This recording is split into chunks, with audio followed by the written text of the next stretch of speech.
So you've definitely been in a restaurant bathroom, right? And you see a sign that looks like this: employees must wash hands before returning to work. And you're thinking, oh my God, there are so many things wrong with this sign. First of all, do they have to be reminded? Ouch. But second of all, there's something else wrong here, something that has to do with the apostrophe. So let's get into our rules today, and then we'll come back and talk about what's wrong with the sign. Let's get started, and we'll talk about the top skills that you need to tackle the punctuation questions you'll see on the ACT. We're going to talk about commas, and we're going to talk about apostrophes, because these make up the overwhelming bulk of punctuation questions you'll see. Let's look at commas first. Comma rule number 1. You're going to want to use commas for lists or for a small pause or shift in a sentence. Now, you probably know this already. We're just going to do a quick review. So here we go. Sarah, his girlfriend of 3 years, walked out on him after his Facebook addiction became too difficult to handle. As I read it, I paused a little bit, right? You just take a breath there. Sarah, his girlfriend of 3 years, walked out on him. That's kind of a spot where you would put a comma. This is the other example. I bought eggs, cheese, bread, and pretzels in the store. You know this. You stick in a comma for lists. By the way, don't worry about if there should be a comma before and on a list. The ACT never tests that because actually there's disagreement about that between grammar experts. Here's comma rule number 2. Use commas to separate a non-essential word, phrase, or clause. Now, what do I mean by non-essential? Back to Sarah, the girlfriend that walked out because of the Facebook addiction.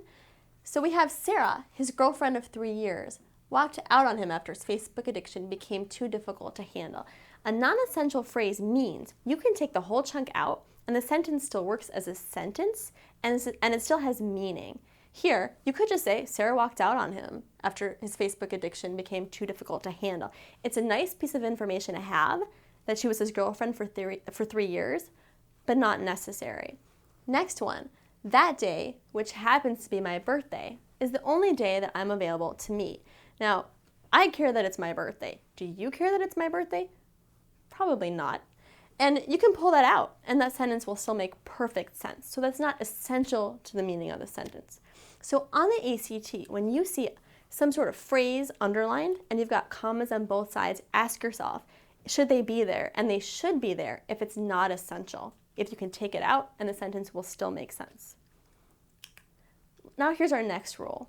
Use a comma before a fanboys conjunction. You probably remember learning this in school. Fanboys stands for and, nor, but, or, yet, and so. Now these are connecting words, and they'll connect two sentence chunks that actually could be sentences on their own.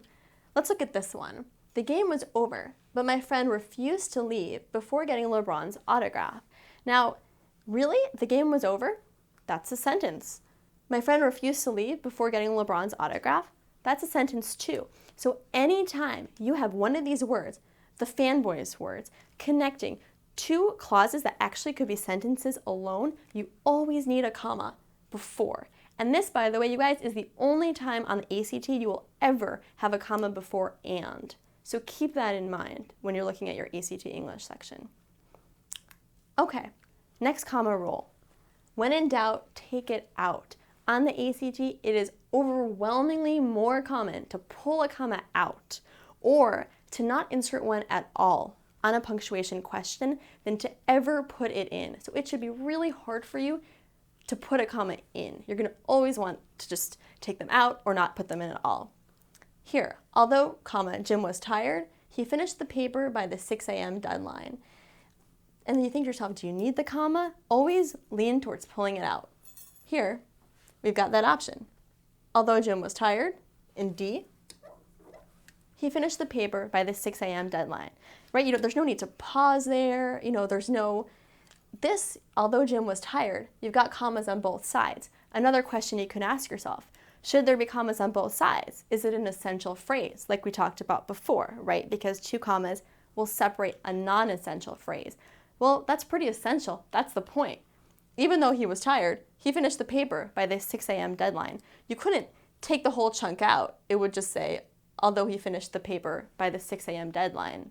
And then you'd be like, so What happened next, Devora? Tell me more. So it's essential. That's the other way you know that that comma needs to come out. There shouldn't be a comma on both sides, and in fact, there shouldn't be a comma there at all. Let's talk about apostrophes. Now, there are a lot of evils in the world today. One very minor one, but one that bothers me a lot, apostrophe abuse. I see students and just people in general, they put apostrophes almost in front of anything with an S. Never do this, ever. There are only 2 times you're going to care about apostrophes, especially on the ACT. And let's look at those 2 rules that you need to know. First, possessives, right? And you know this. If something belongs to somebody or something, it gets an apostrophe. And possessives always get an apostrophe S unless that word is a plural word ending in S. Let me show you what I mean. Mr. Jones's iPod. So Mr. Jones is a singular person. He gets an apostrophe S. Students sometimes have a problem with this because they look at it and they say S apostrophe S. I thought that wasn't allowed. It is, but only if that subject is singular. So Mr. Jones, one person, apostrophe S. Perfect. Next, Sam's DVD. This you know, you got a subject, apostrophe S, singular, perfect. Here, plural ending in S. And this is the case where you have S and just an apostrophe. The boys' jerseys. And that's when you would use apostrophes for possessives. All right, let's talk about our next rule. Remember to think about contractions. And contractions are when you've got 2 words smushed together and the apostrophe shows that. It's is always it is or it has. And by the way, that's the only time it's has an apostrophe. It's will never have an apostrophe for a possessive. So when you see it's, think to yourself, it is or it has. Like it's been fun, it has been fun. Another contraction, your, for example, is you are. And make sure you know that's different than your, something belonging to you.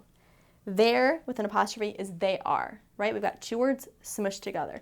Don't mistake that for their, something belonging to them. Let's look at an example ACT apostrophe question. The rabbit squirrel had foam pouring out of its mouth. Now you see it's with an apostrophe. And remember we talked about how it's is never possessive. It's is always it is or it has. So even though the mouth belonged to the squirrel, it's is not going to have an apostrophe here. So it's would be the correct answer here. It's without an apostrophe. All right, so those are the top comma and apostrophe rules that you need for the ACT. We went over the top punctuation skills that you need on the ACT. Next, we're going to talk about the top grammar rules that you need to know. First, we're going to talk about subject-verb agreement. Next, we're going to talk about pronoun-noun agreement. Subject-verb agreement, and you're probably getting a little nervous, it sounds a little scary. Let's talk about what it is. Anytime you see a verb underlined, match it to its subject. Subject-verb agreement means that whenever you have a verb, it has to match the subject it's talking about. Here, many high-ranking colleges are on the East Coast. Are is a verb, and by the way, as an aside, any kind of version of to be in the English language, being, is, are, we Americans think that just being is an action. So when you see is or are underlined, that's a verb, just like running, walking, dancing, those kind of verbs. So here we've got are, a verb underlined, and the subject needs to match. So what are? Well, colleges are. Perfect. So we've got a plural subject, plural verb. Nice. Next one. The collection of prom dresses is going to be displayed at the Mall of America tomorrow. This is a really tricky one. Anytime you see a word like collection, group, committee, class, even an institution of some sort like the IRS, the bank, it's singular. So even though it's a collection of dresses and dresses are plural, make sure you match that verb that's underlined back to the proper subject. It's not the prom dresses that are going to be displayed, it's the collection of dresses. So this works. The collection is going to be displayed at Mall of America. So let's look at our second rule for subject-verb agreement. In most cases, on the ACT, the subject and verb are separated. This is really tricky. So you're going to have a verb. You're going to pick it up right away. You're going to say, oh, it's underlined. It's a verb. They're going to ask me about this. Let me make sure it's matching to the right subject. but make sure you trace far back in that sentence at times to find out where that subject is. Here's some examples. Matt, along with his friends, is going to a Super Bowl party. How tricky is that? You would think friends are going. This should be are, but it's not. Trace it back. It's Matt, along with his friends, is going to the Super Bowl party. Here's another example. This, by the way, huge pet peeve of mine. I see this in medical buildings all the time, and I'm thinking, you guys should really know better. The use of cellular phones and pagers is prohibited in this building. I always see the use of the cell phones and pagers are prohibited. Actually, use, this is correct, use should be is. So the use of cellular phones and pagers is prohibited in the building. If you wanted to just say cellular phones and pages are prohibited, that's fine. But it's not the cellular phones and pagers, it's the use of them. And use is singular, so use goes to is. The use of cellular phones and pagers is prohibited in the building. Okay. Next, sometimes the subject and verb are close together. This is more rare on the ACT. Usually you're gonna have to search for the subject. Once in a while, they're nice to you, they'll show up right next to each other. Like here, many high-ranking colleges are on the East Coast. Colleges are on the East Coast, perfect, okay. The new football stadium rises over the lake. One stadium rises. So your subject matches your verb, and they're right next to each other. Let's look at an example so we can put all these rules together. High above the Hudson River rises the gleaming skyscrapers. This is a tricky one. Think about it for a second.